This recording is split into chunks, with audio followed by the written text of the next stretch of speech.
اوقات يقول لك كل حلول الارض انتهت، انا ما فيش حاجه ما عملتهاش، دورت وعملت كل حاجه.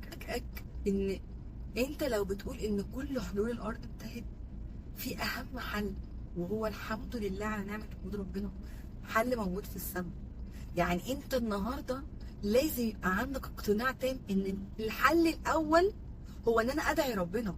الحل الاول ان انا اتوكل على ربنا، اني اعرف ربنا صح، واعرف قد ايه النعم اللي ربنا مغرقني بيها كتيره، وابدا استوعب ان مش دي الحاجه اللي كان نفسي فيها فباب اتقفل عليا فيها، يبقى كده خلاص نهايه المطاف، ويبقى كده كل حلول الارض انتهت. هو كام حاجه قبل كده كان نفسك فيها وجت؟